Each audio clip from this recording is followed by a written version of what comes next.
പ്രിയപ്പെട്ടവരെ, truth tag ചാനലിൻ്റെ ജാഗ്രത എന്ന പരമ്പരയിലേക്ക് ഏവരെയും സ്വാഗതം ചെയ്യുന്നു. നമ്മൾ ഈ എപ്പിസോഡിൽ വീണ്ടും ഞാൻ എൻ്റെ വ്യക്തി ജീവിത അനുഭവങ്ങളിലേക്ക് ഒന്ന് മടങ്ങാം എന്ന് വിചാരിക്കുകയാണ്. കാരണം വിഷയങ്ങൾ നിങ്ങൾ കേട്ടിരിക്കുമ്പോൾ ഒരു വിരസത തോന്നും. എൻ്റെ ജീവിതാനുഭവങ്ങളിൽ പലതും നിങ്ങളുടെയും അനുഭവമായിരിക്കും എന്നെനിക്ക് ഉറപ്പുണ്ട്. കാരണം നമ്മളെല്ലാം ഒരു സമൂഹത്തിലാണ് ജീവിക്കുന്നത്, ഒരു സമൂഹത്തിൻ്റെ പ്രശ്നങ്ങളിലൂടെ കടന്നു പോകുന്നവരാണ്. അപ്പോൾ ഞാൻ ഈ പറഞ്ഞു വരുന്നത്, നമ്മുടെ സമൂഹത്തിൽ അവിഹിത സമ്പത്തും അഴിമതിയും വ്യാപകമായി നമ്മുടെ ജീവിതത്തെ എല്ലാം അതിൻ്റെ ശൈലിയെല്ലാം താളം തെറ്റിച്ചു എന്നുള്ള ഒരു കാര്യമാണ്. ഇതിപ്പോൾ നിങ്ങൾക്കറിയാം, കേരളത്തിൻ്റെ പൊതുക്കടം 4 ലക്ഷം കോടി മേലെ ആയിട്ടുണ്ടെന്നാണ് കണക്കാക്കപ്പെടുന്നത്. അതേ സംബന്ധിച്ചുള്ള ഓഡിറ്റ് റിപ്പോർട്ടൊന്നും ജനങ്ങൾക്ക് ലഭ്യമായിട്ടില്ല.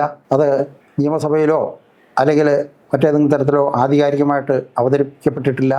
അതിനെ ഭരണകർത്താക്കൾ അംഗീകരിച്ചിട്ടുമില്ല.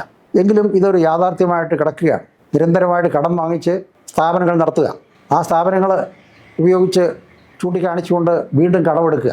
അപ്പോൾ ഈ കടത്തിൻ്റെ ഭാരമെല്ലാം സാധാരണ ജനങ്ങളിലേക്ക് വന്ന് തീരും. നമുക്ക് ഒഴിവാക്കാൻ ഒക്കില്ല, കാരണം കടമാണ്.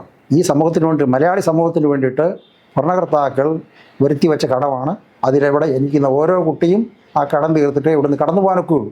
അതാണ് രാഷ്ട്രീയവും അതിൻ്റെ ശാസ്ത്രവും. അപ്പോൾ ഞാൻ പറയാൻ ഉദ്ദേശിക്കുന്നത്, എനിക്കുണ്ടായ ചില അനുഭവങ്ങൾ.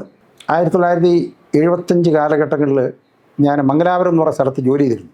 ആന്ധ്രാപ്രദേശിലെ ഗുണ്ടക്കൽ എന്ന് പറയുന്ന സ്ഥലത്തു നിന്ന് വളരെ ശ്രമിച്ച് ഒരു സ്ഥലമാറ്റം വാങ്ങി മംഗലാപുരത്ത് വന്ന് ചേർന്ന് 1975 ഇന്നേക്ക് 50 വർഷം മുമ്പാണ്. അപ്പോൾ അവിടെ വളരെ വ്യാപകമായിട്ട് കള്ളക്കടത്ത് നടക്കുകയാണ്. കള്ളക്കടത്ത് എന്ന് പറയുന്ന ഒരു തെറ്റാണെന്ന് ആളുകൾ കണക്കാക്കുന്നില്ല. കാരണം ഒരു സാമൂഹ്യ പൊതുബോധം അങ്ങനെയാണ്. കഴിവുള്ള ആൾ കള്ളക്കടത്ത് നടത്തുന്നു, സമ്പത്ത് ഉണ്ടാക്കുന്നു. ആ സമ്പത്തിൻ്റെ ഒരംശം അതിനായിട്ട് സഹകരിക്കുന്നവർക്കോ അല്ലെങ്കിൽ അതേക്കുറിച്ച് നിശബ്ദത പാലിക്കുന്നവർക്കോ അവരുമായിട്ട് പങ്കുവെക്കുന്നു.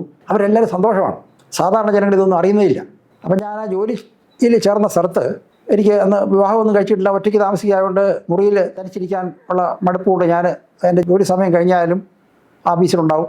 അപ്പോൾ ഓരോ ട്രെയിൻ വരുമ്പോഴും ഓരോ ട്രെയിൻ പോകുമ്പോഴും വളരെ വിപുലമായ രീതിയിൽ ചില ചലനങ്ങൾ അവിടെ നടക്കുന്നതായിട്ട് എനിക്കൊരു തോന്നി. അപ്പോൾ എന്താണെന്ന് എനിക്ക് മനസ്സിലാകുന്നില്ല. അപ്പോൾ എൻ്റെ ഒരു സ്നേഹിതൻ വിളിച്ചു, രാവിലെ മദ്രാസിൽ നിന്ന് മംഗലാപുരത്തേക്ക് വരുന്ന ഒരു ട്രെയിൻ പാലക്കാട്, കോഴിക്കോട്, കണ്ണൂർ, തലശ്ശേരി, കാസർഗോഡ് വഴി മംഗലാപുരത്തെത്തും.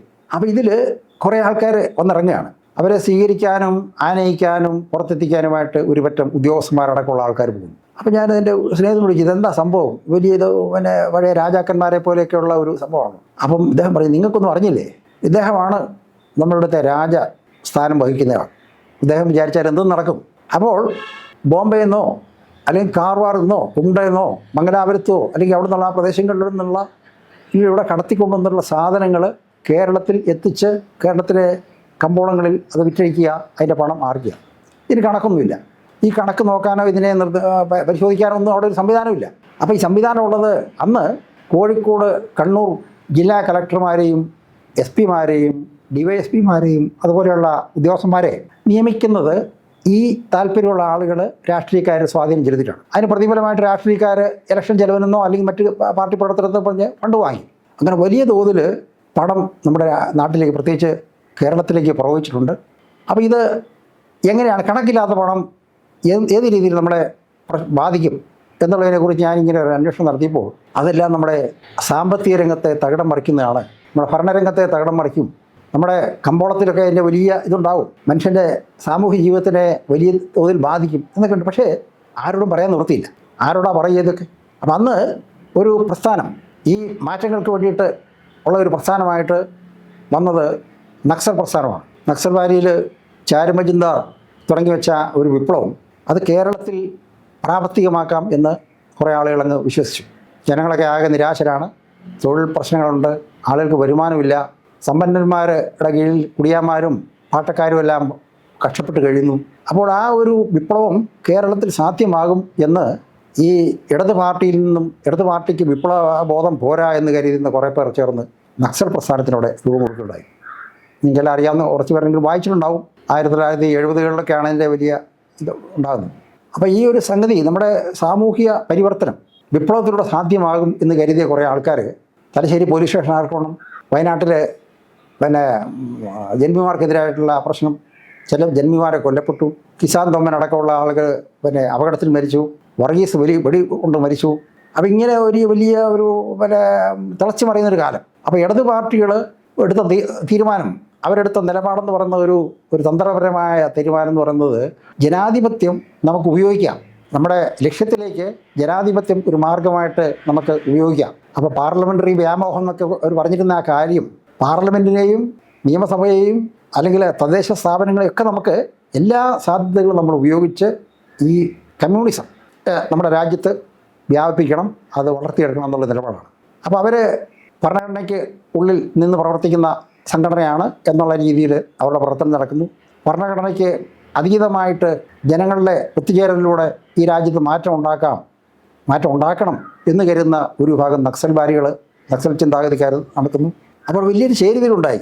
ഈ ചേരിതിരിവിൻ്റെ കാലത്താണ് ഞാൻ ഈ മംഗലാപുരത്ത് അവിടെ ജോലി ചെയ്യുമ്പോൾ ഉണ്ടായ ഈ പറയുന്ന കള്ളക്കടത്തിൻ്റെ വലിയ സംഭവം. അപ്പോൾ ഒരു വഴിക്ക് കള്ളക്കടത്തിലൂടെ അവിഹിതമായ സമ്പത്ത് ധാരാളമായിട്ട് കേരളത്തിലേക്ക് വരികയാണ്. കേരളത്തിൽ നിന്നുള്ള ധാരാളം ചെറുപ്പക്കാർ പിന്നെ പത്തേമാരിയിലും മറ്റ് ഉരുകുയിലും ഒക്കെ കയറി കള്ളക്കടത്തിലൂടെ യാതൊരു രേഖയില്ലാതെ ബേപ്പൂരിൽ കോഴിക്കോടെന്നും ഒക്കെ ആയിട്ട് പിന്നെ അറേബ്യൻ രാജ്യങ്ങളിലേക്ക് പോവുകയാണ്. അവരെ യാതൊരു വിധത്തിലും കുറ്റം പറയാനൊന്നുമില്ല. കാരണം ജീവിക്കണമെങ്കിൽ ഇവിടുന്ന് രക്ഷപ്പെടണമെന്നുള്ളൊരു അവസ്ഥയായിരുന്നു. കർഷക രംഗം ആകെ തകർന്നു.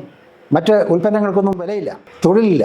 ആകെപ്പാടെ കിട്ടുന്ന ജനങ്ങൾക്ക് അല്ലെങ്കിൽ അന്നത്തെ ചെറുപ്പക്കാർക്ക് കിട്ടാവുന്ന ഒരു തൊഴിലെന്ന് പറയുന്നത് ബസ്സിലൊരു കണ്ടക്ടർ, അല്ലെങ്കിൽ പട്ടാളത്തിലൊരു ജോലി, അല്ലെങ്കിൽ ഏതെങ്കിലും നഗരത്തിൽ പോയിട്ട് ഏതെങ്കിലും ഫാക്ടറികളിൽ ഏതെങ്കിലും വ്യവസായത്തിൽ കിട്ടുന്ന ജോലി, ഇല്ലെങ്കിൽ അതുപോലെയുള്ള കൊച്ചു കൊച്ചു കാര്യങ്ങൾ.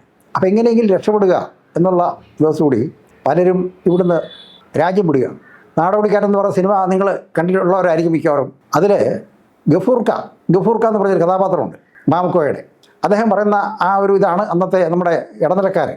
ഗഫൂർക്ക ദോസ്ത് എന്ന് പറഞ്ഞാൽ നമുക്ക് അക്കരെ കിടക്കാമെന്ന് പറയുന്നൊരു കാലഘട്ടം. അത്രയും അരക്ഷിതമായൊരു കാലഘട്ടമാണ്. എൻ്റെ പരിചയക്കാർ എന്നെക്കാളും പ്രായം കൂടിയ പലരും അങ്ങനെ രക്ഷപ്പെട്ടു.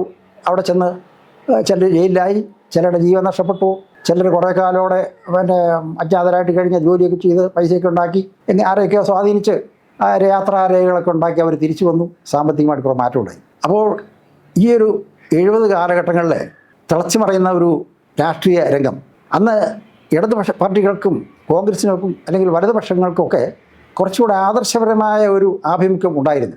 ആഭിമുഖ്യങ്ങളൊക്കെ പിന്നീട് കമ്പോളത്തിൻ്റെ തലത്തിലേക്ക് മാറി മറിച്ചു കഴിഞ്ഞപ്പോൾ അവരെല്ലാവരും അവരുടെ നിലപാടുകൾ മാറി, പ്രത്യയശാസ്ത്രങ്ങളിൽ വെള്ളം ചേർത്തു, കാഴ്ചപ്പാടുകളിൽ മാറ്റം വരുത്തി, മനോഭാവങ്ങളിൽ മാറ്റം വരുത്തി, നിലപാടുകൾ തിരുത്തി. ഇപ്പോൾ അധികാരം, പണം കൊടുത്ത് അധികാരം ഉണ്ടാകുക, അധികാരം ഉപയോഗിച്ച് പണം സമ്പാദിക്കുക എന്നൊരു നിലയിലേക്ക് എത്തി. അടുത്തു വരുന്ന എപ്പിസോഡുകളിൽ ഇതിനെക്കുറിച്ച് കൂടുതലായിട്ട് സംസാരിക്കുന്നതാണ്.